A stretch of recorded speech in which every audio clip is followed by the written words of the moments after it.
God looked upon the earth, and it was corrupt, for all flesh had corrupted their way on the earth. Genesis 7:11. All the fountains of the great deep were broken up, and the windows of heaven were opened. Today, we are going to explore what is perhaps the most overlooked and definitive evidence for a time when the entire earth was covered in water roughly 5,000 years ago. But why has it been so widely rejected? By and large, the scientific community does not wish to support any theory that might support the biblical rendition of Earth's history. And they've found the perfect solution to clutch onto, and it is called uniformitarianism. This term became the foundation of the new geology. Charles Lyell, one of the founders of uniformitarian geology, held a very strict view called gradualism. These geologists prefer to think of uniformitarianism as a method which affirms that scientists can only use processes they can observe today to explain the entirety of the past. This idea is summed up by the phrase, "The present is the key to the past." Lyell wrongly convinced many people that his gradualist view of history was linked to the uniformity of Newtonian physics. Thus, geology supposedly had a status similar to physics as a science. Comparing to laws of physics, this allowed geologists to convince the public that no flood had occurred and the earth was billions of years old. This paved the way for evolution as it required deep time in order to be accepted. Since then, the uniformitarian or evolutionary natural history has cemented itself into Western consciousness. However, geologists today have come to discover that the naturalistic view cannot explain the field data, like surface features called landforms, observed all over the planet. If anything else, this increasingly obvious failure suggests that a fresh look at the fossil record is warranted. Once the enlightenment of naturalism can be set aside, information can be readily interpreted without bias in order to support what the evidence has been trying to tell us all along, and it will support biblical history. For a great deal of people, including Christians, the narrative is quite difficult to accept. Some feel they will either ignore the science altogether or to abandon the faith in order to accept the apparent results of science. However, what we are going to reveal here is that no one needs to accept either of those alternative views, because countless geologists, oceanographers, glaciologists, and other highly qualified experts of earth science have been stepping forward to tell us that the science actually supports a global flood and provide what they believe to be the mechanisms that were behind it, and it all aligns extremely well with the details we can extract from the Bible. Because the flood was global, Genesis provides a global mechanism for explaining sedimentary layers and landforms of all scales in a uniform manner. However, studying present-day observations we have on local levels of floods of various intensities can give us clues to how the global flood would change the land. From what we read in the Genesis account, we can clearly see that it is parallel with the stages of a flash flood on a much grander scale. A flash flood rises rapidly and retreats slowly. This corresponds with Genesis, as it states the flood waters rose and covered the earth sometime between 40 to 150 days. It is clear the first 40 days were the most vigorous. It records, "All the fountains of the abyss were broken up, and the floodgates of heaven were opened." These powerful forces would have been extraordinarily violent.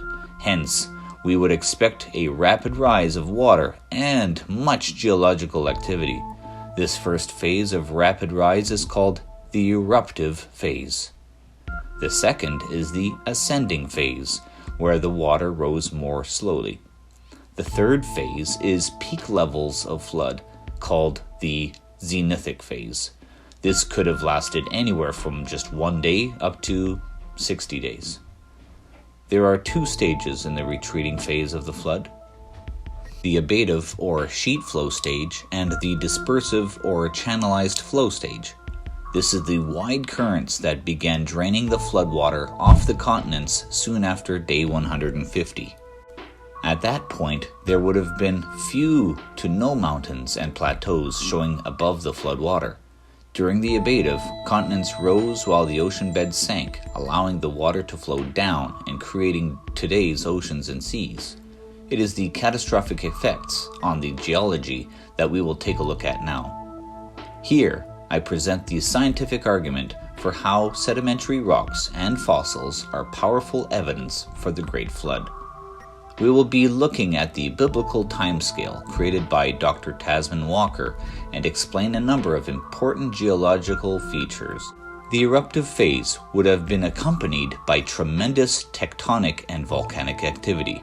It is hard to imagine this level of destruction. If there were meteorite or comet impacts, they would have only added to the devastation. In this phase, we would expect intense, large-scale erosion with tremendous power to dislodge rock, break it into fine particles, and pulverize organisms. In many locations, turbulent, violent currents would have been so powerful that instead of depositing sediments, they scoured the land. Particles from the size of clay to the size of boulders were torn up and carried into calmer waters where they temporarily settled, only to be moved when the enormous energy of currents increased again. Deep basins, enclosed by higher areas and rifts, would have provided ideal sediment traps during the eruptive phase. These deep basins and rifts filled rapidly with sediment and volcanic products as the currents lost some of their energy within the rift. The top of deep currents generally move faster than at the bottom. The basins and rifts were likely formed in the first few days and weeks. This includes the North American Mid-Continent Rift. A rift is a deep, wide crack in the rocks. This particular rift is over 2,200 kilometers long and extends from central Kansas to Lake Superior, then southeast to central Michigan. It is 40 to 70 kilometers wide and up to 32 kilometers deep. It is almost totally filled with sedimentary and volcanic rocks. Lake Superior lies on top of it and slightly obscures the fill. The sheer size of the lake provides a glimpse into the immensity of the mid-continent rift, as well as the power of the flood to vastly change the surface of the earth. In addition to the erosive and depositional power of moving water, tectonic upheavals would move the crust mostly up and down. It may have affected parts of the mantle in places. Any meteorite impacts would have added to the chaos, and almost expected to occur given the severity of his judgment on the earth. Meteorites would have destroyed large areas of the crust and left behind craters or basins with raised rims and sometimes central uplifts. The pulverized crustal rock would be ground up by turbulence and deposited in the deep basins and rifts. This would explain some of the ancient impact craters in the world, such as Algidgitkin in Siberia, Chicxulub in the Yucatan Peninsula, and the Manicouagan in Quebec, and so many more. Following the violent eruptive phase, which probably lasted 40 days, the ascending phase of the flood began. Although the water continued to rise, its violence waned and the rain tapered off. This is similar to a local flash flood. The decreasing current velocity allowed the widespread depositing of sediments over the continental surfaces, including the Great Unconformity. We call this episode the Great Deposition. The vast amounts of sediment, mostly being held in suspension by turbulence, began to settle and become deposited in sometimes significant thicknesses. These can be up to several hundred or even thousands of meters thick, with little tilting or faulting. In addition, the changes in water chemistry, temperature, and salinity resulted in chemical deposition of great beds of carbonates and other dissolved chemicals, such as salt.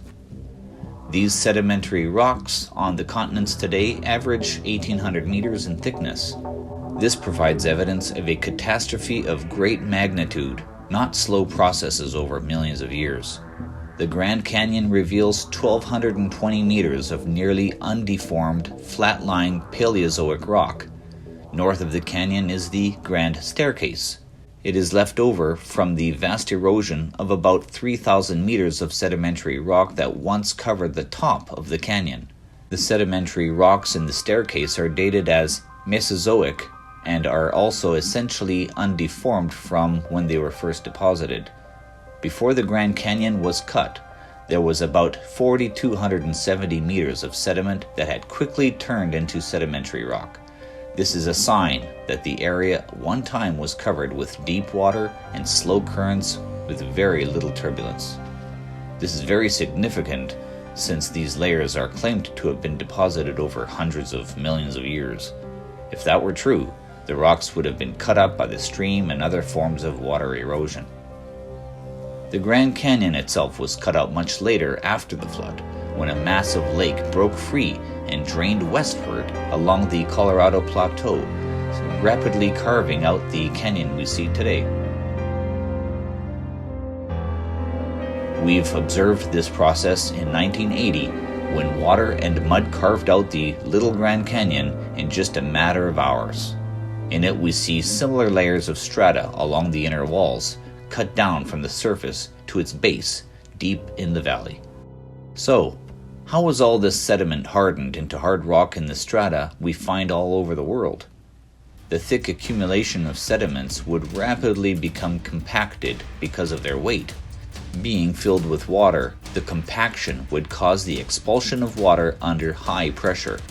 The migrating water would have been chemically charged and introduced various cementing agents into the sediments, which would have hardened quickly into what we see today as sedimentary rock. Like we see today when mixing concrete, rock particles soon become like stone.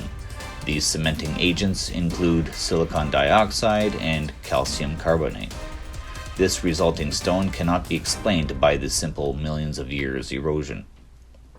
Next up is the zenithic phase. This would have lasted a very short time, perhaps only hours. This is the highest level of water during the flood. We only know that this phase would have caused the most intense amount of pressure on the deeper layers of the earth below. Since little else can be said about it, we move on to the retreating phase. This phase begins with the sheet flow stage, in which erosion of the continents would have been widespread. There would have been little continental sedimentation taking place, but most of what did occur would have been near the current coasts, like the Gulf Coast near Texas. As present-day ocean beds began to sink, floodwater would begin to move toward them to fill, causing the continents to rise and become exposed. Wide sheets of water flowed, carving the land with incredible force. As the levels of water reduced, the sheet flow decreased into broad channels, focusing increasing erosion power in narrow zones. As it continued to retreat into the final phase of the flood, the channels continued to narrow, further focusing erosion. Here we see the creation of water channels and rivers. Many of these still flow today because, as the hydrologic cycles were being created, their very own sources of water continued to feed these channels. Water levels continued to decrease until a point of equilibrium was reached, where water levels stabilized and remain to this day. The Earth holds a volume of water sufficient to cover the entire planet, but can we find evidence that the ocean floors actually sank with a combination of continental lift to trigger the sheet flow phase in clearing the continents? Indeed, there is. Geologists have found global signatures. The entire Earth's crust displays evidence of vertical tectonic rise and fall. This is seen most clearly in the study of landforms, which is the field of geomorphology. Landforms can come in the form of features like mountain ranges, plateaus, or gorges. One stunning piece of evidence is the existence of great faults which moved mountains upward and sank adjacent basins. Another global signature is these basins are filled with the thick accumulations of sediment that cemented into sedimentary rock. Granite crust is one example. The sum of the upward and downward motions of the granite crust in places like Wyoming reached a height of 13,700 meters. The entire stretch of the Rocky Mountains shows similar movements to similar heights. Geologists have been able to measure late flood erosion by examining the thickness of rock eroded from domed uplifts. Another method was to measure the height of landforms that are remnants of an eroded landscape, like the towers of Monument Valley in Arizona. These are only minimal estimates since we can only see what remains, not was there originally. This is especially true of erosional remnants like Devil's Tower in Wyoming. An average of 2,500 to 5,000 meters of rock was eroded from the entire Colorado Plateau. That's 337,000 square kilometers wiped away. Multiply that with the eroded thickness, and we get a total volume of 330,000 to 660,000 cubic kilometers that was stripped from this region. Simply incredible. Millions of years of slow erosion and deposition should present where this would be deposited, but geologists have not found the missing sediment anywhere near its source. Instead, it appears to have been swept off the continents. This could only require a very powerful force of nature to accomplish. Here is the most profound evidence. Rocks vary significantly in their hardness and resistance to weathering and erosion. The Mohs hardness scale, or MHS, is a simple way of classifying this difference for minerals based on whether they can scratch each other. On this scale, the very soft mineral, talc, registers as a 1, while the hardest mineral on Earth, diamond, is classified as a 10. This difference in hardness played a large part in preserving certain rocks, especially in the erosive late stage of the flood. The incredible power of rushing water disintegrated much of the rock matter. Softer rocks would have been pulverized to clay, silt, and sand. Harder rocks, however, would resist destruction more easily and would be carried for long distances by powerful currents, being rounded rather than destroyed.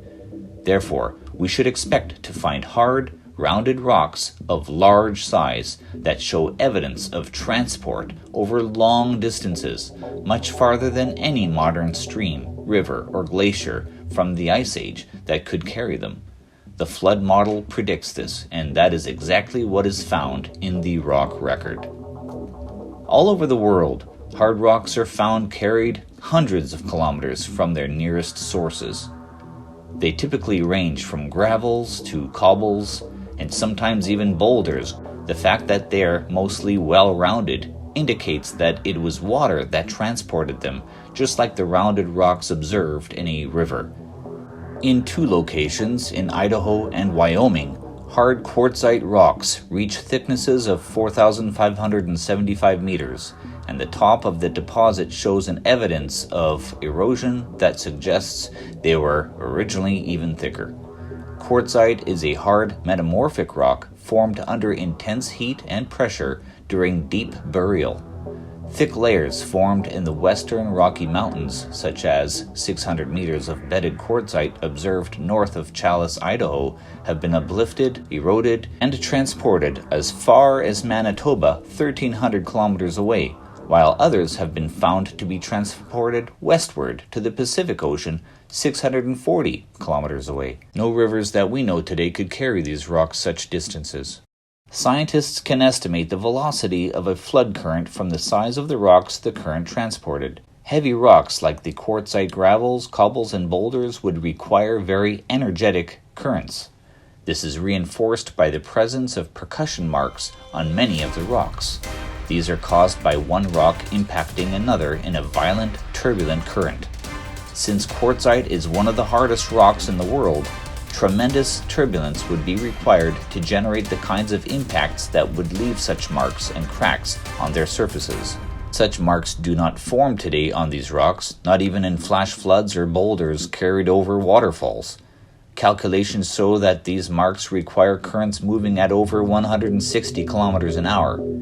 In comparison, the notorious Bidwell whitewater stretch of the Chilco River in British Columbia flows upwards to 15 to 20 kilometers an hour. One final piece of evidence we will address here is the coal seam formation. Coal is compressed plant matter that was heated and transformed into mostly carbon. This is compressed under hundreds of meters of sediment. They were likely formed by destroyed plant matter and log mats in massive quantities that combined together as collective assemblages and buried under overwhelming sediment. Continued burial would raise temperatures high enough to turn this matter into coal. Only the flood had the power to strip vast amounts of vegetation from the land and accumulate it in thick layers, followed by quick burial before it can decay. If the flood never occurred, why do we have vertical walled canyons rather than V-shaped walls? We have planation surfaces, Inselberg erosional remnants, and the insufficient talus at their feet. Landforms that show rapid and intense erosion, the rapid excavation of valleys, offshore submarine canyons, and so much more. Join me next time, where we move forward in the Old Testament to Joseph's rule and Israel's settlement in Egypt, here on Evidence Uncovered.